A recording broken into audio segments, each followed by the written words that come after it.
আল্লাহর কোন সৃষ্টি অকেজ নয়। আজকে আমরা ঘুঘু পাখির উপকার সম্পর্কে জানব।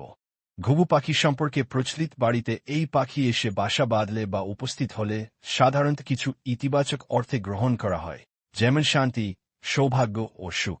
উপকারিতা: ঘুঘুর উপস্থিতি সামাজিক ও পরিবেশকে ভালো চেষ্টা হিসেবে দেখা যেতে পারে। একদিকে ঘুঘু পাখি দিয়ে প্রকৃতির ভারসাম্য বজায় রাখতেও সাহায্য করে। তারা কীটন খায়, ফল ও বীজ ছড়িয়ে দেয়, ফলে বন বিভাগ ও উদ্যান বা গাছবাগানে উপকারী হয়।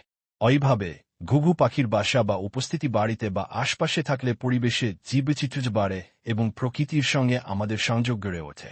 অন্যদিকে কিছু জায়গায় বিশ্বাস আছে যে ঘুঘু আসলে শুভ লক্ষণ, বাড়িতে শান্তি, সুসম্প্রীতি ও অর্থনৈতিক উন্নতি নিয়ে আসে।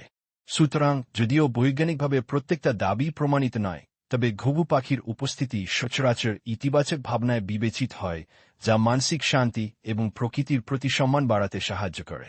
আপনি যদি চান তাহলে ঘুঘু পাখি সম্পর্কিত আরও বৈজ্ঞানিক তথ্য বা বাসায় ঘুঘুর বাসা হলে কি করবেন এসবও জানাতে পারি।